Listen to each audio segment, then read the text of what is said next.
Okay, come on. I know I got this. Please, please. No, they're literally getting from me from all sides. What the hell? I can't see anything. I literally can't see anything. It looks like ass. No, no, no.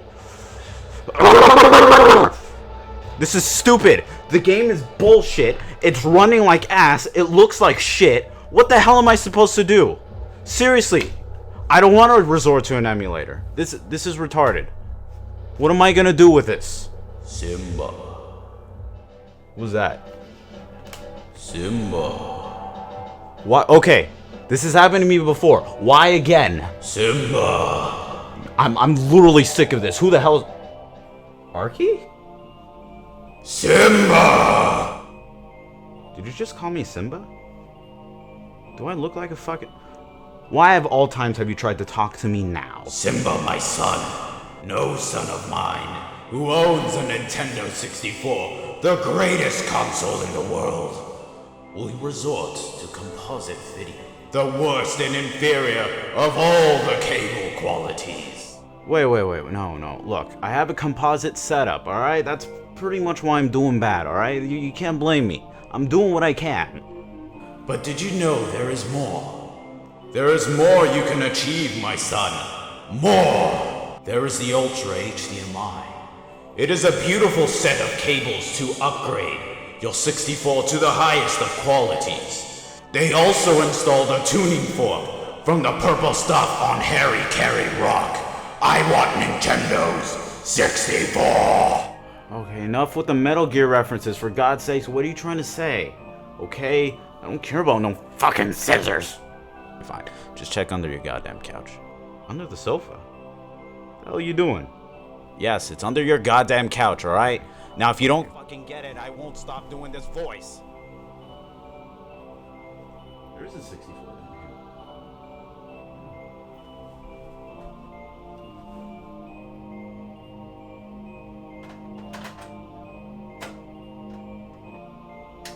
Oh my god. Oh my god. Holy fuck. Look at that. Look at that. Fuck. So in case you were wondering with this whole little stupid little skit, yes, I did get an Ultra HDMI, and yes, I purchased it. It is, oh my god.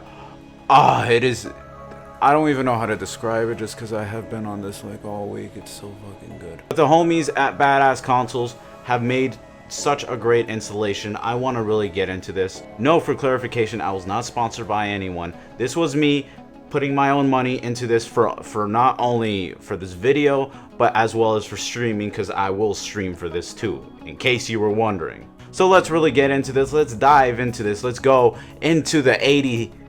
No, this was 92. No, this was 96. I don't care. Whatever. Just keep watching. So let us start with BadAssConsoles. These are the guys that I ordered my Ultra HDMI for. BadAssConsoles is a company that specifically works more in tune with N64s as well as GameCubes. Of course, they dabble with other stuff, but N64 is also what they do. They get their boards from RetroActive, which is the company that actually made these boards, along with a bunch of other contributors you can see in the credits below. But also they worked on this board and they sell the boards to specific modders, BadAssConsoles being one of them. I went up to Badass's site and I ordered my Ultra HDMI. I ordered it around January of 2017. I didn't send mine until March and I just received it a week ago. So response time was pretty well done, to be honest, to say the least. I know he has had computer problems, but it has came in at a very reasonable time. And on top of my order, he also sent me 2 other guides, a PDF of the manual, which we'll get into later, as well as a form that I have to send into him, and then I send my console to him. Now, of course, the Ultra HDMI is an HDMI board that hooks onto the Nintendo 64 motherboard, as well as 2 capacitors and going on the bottom of the composite video output. Now, of course, both of these outputs are still very readily available. You can still use composite and still use HDMI. Of course, you can't use them both at the same time. It's only one or the other, so pick your poison, I guess you could say. But his work is very well done. His solder points on the board are very, very clean, very nice, and they look very professional. Keep in mind, this is a very difficult job to do, and unless you have the right tools as well as the experience to do this, I would not recommend you do this solo. This is exactly why I sent mine to BadAssConsoles, so he can work on mine, and he did a great job. So thank you if you're watching this, I really do appreciate it. Lastly, if you do want to reach him, I would recommend more on Twitch, where you can actually speak to him live, or you can go on email, but Twitch is the best thing. Little side note as well, you can also get an LED mod installed as well. You can ask for a different color LED. He worked on mine. He changed mine from the natural stock red to the green, and it looks so much nicer, at least for me. So with that aside, I want to get into a little disclaimer before I really go into the details of the Ultra HDMI. The Nintendo 64 has a naturally bad signal when it comes to its video processing. When you take away all the dirt and grime of composite cables, you are left with a very nice picture. However, without the anti-aliasing, without the scan lines, without a lot of filters that actually give the Nintendo 64 its distinct look, it's going to look very pixelated. So I want you guys to realize this. This is not a solution to magically turn your Nintendo 64 into an emulator. It doesn't do that. What it does, it basically takes all the dirt and grime from cables such as the composite ones, and it gives it a clean, natural look. Now, however, what makes the Ultra HDMI special is its bells and whistles and its features. It comes with different settings that allows you to tune the Nintendo 64 game into a very pleasing and palatable experience to watch. So with that aside, let's go inside the Ultra HDMI. This came with both a manual and a quick start guide on how to get their settings. You could also go into RetroRGB and go into each of the little values and see which one does what, but I'll go to the best of my ability and explain each one as best as I can, and maybe give you ideas on how to get your setup going. So in order to help me with that, I have 6 games here that are going to depict what the Ultra HDMI can really do. Each of them have their own strengths and weaknesses, but there are certain points that I brought these specific games. I want to use them to depict certain points on the N64 and what the Ultra HDMI can highlight. So we're going to use Super Mario 64 as our base. It's going to be our basic template to explain everything. After that, I'm going to show you what it can really do when you put the right presets, or at least what I think they would look.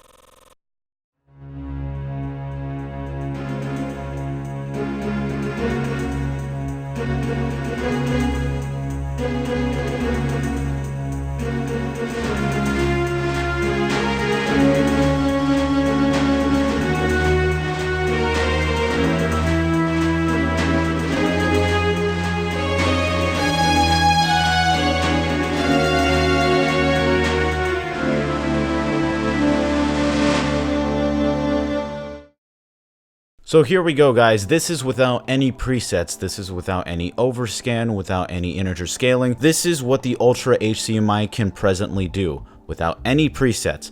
As you can see, Mario is running. He's a little more pixelated than usual. However, with a little presets, you can see more happening. So on the top, I wanted to depict a couple of things. What I really love about this mod is the way it depicts 2D elements. So on the top, you can see Mario's life. You can see the icon of his head, the X, as well as the 4. All of the little pixels are very well defined. They're all out there and very well pronounced. Now for the 3D elements, you can see some pixelation, which does look a little bit off. But like I said, by adding these little presets, it'll make the game look a little better than what it was normally intended when it came out in the US. So the Ultra HDMI also has a feature that has a little OS built into it. You can toggle it by pressing L, R, D-pad right, and C-stick right. By pressing those in combination at once, you could pull in the menu.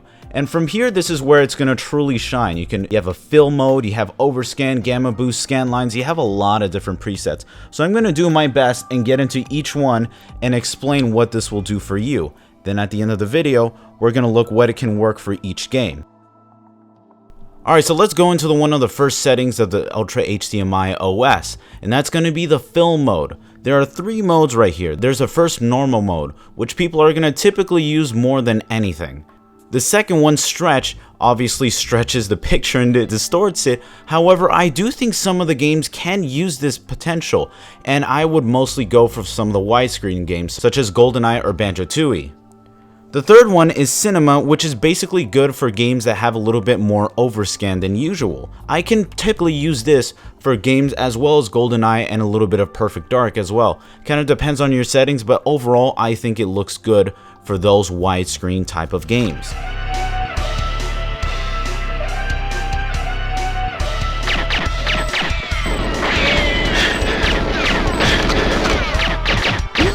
Now overscan is a combo used for normal mode. You typically would use this when the game has a little bit of overscan in order to fill the screen, or as you can see for Super Mario 64, there's a little bit of pixelation on the top. By using the overscan, you can actually hide it, and it just gives it a nice presentation overall. And for scan lines, we have two settings for this. The first one, which is hybrid, which gives it a more consumer CRT look, and it's supposed to emulate that look on your TV. Simple is a little bit different. While it does retain the elements of hybrid, this one, when you go into the advanced settings, you can change different aspects of the scan line, such as the thickness or how dark or light you want them to be. Keep in mind, if you are going to keep scan lines on, make sure to put the gamma boost on as well. That way the picture isn't too dark and it gives it that more of a crispier, lighter look. So that was just the basics, the little itty bitty basic details of what this little sucker can do. And let me tell you, it gets so much more advanced from here. Not because it says advanced settings, but because they're very advanced. And I'll show you how advanced they'll be. Alright, so let's keep on going. Next we got Crt Bloom. Now this aspect is supposed to emulate the look of a CRT in terms of the little lighting. Pretty much when you see that little hum and everything, that's what it kind of emulates. It has three settings. It has the original off, it has a low setting, it has a high. But I would recommend doing low just because you need that subtle look. High is a little bit too much. I think low will do perfectly. Next, we're coming back to gamma boost. I already touched this upon a bit when I talked about scan lines. However, you pretty much turn it on when you have very dark colors, such as for Doom 64, or for when you turn on scan lines. Pretty much scan lines actually darken the picture, and by using the gamma boost, it raises it and kind of balances everything out. And to my favorite aspect of the entire HDMI mod is the sharp pixel section. So we got a couple going on here. This is for integer scaling, and if you don't know what that is, it is the multiplication of the base resolution of the N64. So for this specific one, we have it by 4 times as well as 5. The regular integer is for 4x, which has a very nice pixel representation with all the pixels completely uniform. Now of course the picture is a little small, so then you would go to a 5x scale, which is integer plus. Now the problem with this is that the image on the top and the bottom is actually cropped. When you multiply the base resolution by 5, it actually goes over the display and it naturally crops itself. So you kind of have to have a little trade-off here. Either you have perfect uniform pixels or you have cropping, either or. I personally don't really mind the cropping too much. Some games actually are okay with it. However, some others do kind of cut off a bit. But for the most part, I actually do enjoy integer plus. So next we have visual deblur. Now what this is, it actually removes horizontal filtering and gives it a sharper look. Now I'm personally not too big of a fan on this except on certain games, but as you can see, when you turn it off and on, it actually does give you a sharper image, but there is a couple of contrasts. I'm going to get that later when we showcase the games and give you a reason why I'm not too big of a fan of this, except for certain types, and I'll show you which ones they are. The last mode that we have is actually the retro mode. This is a custom made preset that RetroActive has actually made. What this is, it actually integrates certain presets together to give it the look of a CRT. So it turns on bloom, turns on gamma, turns on scaling, it turns on a little bit of everything to give you that CRT emulated look in its entirety. I'm going to begin with the 2D titles, and that's going to be Dr. Mario and Ogre Battle 64. So let's start with Dr. Mario and how it actually looks. This game is a 2D puzzle game. So basically you're dropping down the pills, you're trying to eliminate the viruses and all that jazz. My favorite settings for this is actually turning integer scaling on, as well as a bit of V-blur.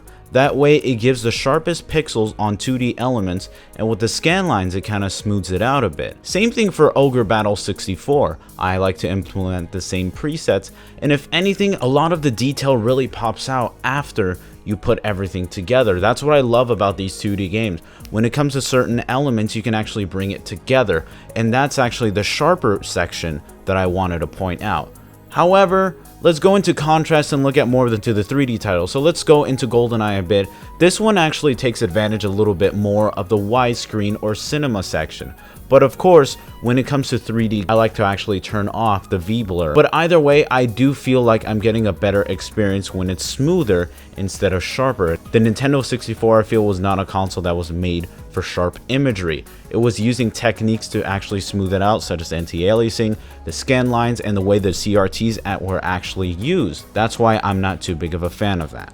Next, I wanted to go into another title, and that was Star Soldier Vanishing Earth. Now, this is your typical shmup, but what makes this game also notable, and another point I want to bring out, is resolution changes. If you guys know the FrameMeister, it does have problems switching from different resolutions, from let's say 480i to 240p, and then back again.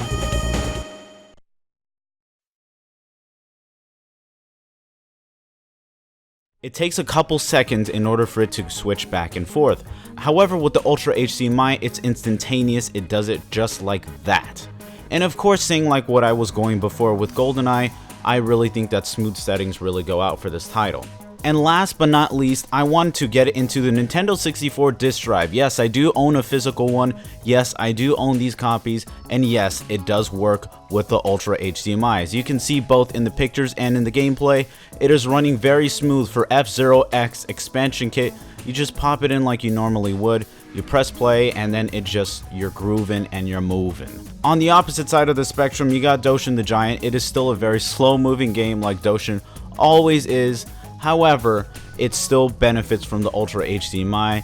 I still use the same 3D settings that I use for both of these. I prefer to use integer scaling plus with no V-blur, and of course having hybrid scan lines, a little bit of bloom. Basically kind of the settings of the retro mode, however, just tweaked up just a bit. And I am going to let this video ride until the end with a comparison of both N64 composite video to Ultra HDMI, but I wanted to say thank you guys so much for actually checking out the video. I definitely do appreciate it. Also, shoutouts to BadAssConsoles for the installation, as well as RetroActive for making this product possible. You guys are fantastic. Thank you for making this available to everyone to actually try. I would definitely say if you can like, subscribe, and or even comment, what opinions do you guys have about the Ultra HDMI? Do you like what you're seeing? Am I saying some of my information correctly or am I not? What can you teach me? Or I hope you learned something from me. Whatever it is, please leave your comment down below. If you haven't checked out my other videos, I do many other videos of port versus port as well. And I also Twitch on 9 p.m. Pacific time every single day. I'm currently marathoning Resident Evil at the moment. You can find all the links down and below. So thank you guys. I really do appreciate it. I'll let this ride out a bit. So I hope you guys will definitely take care. Yeah. Here we go!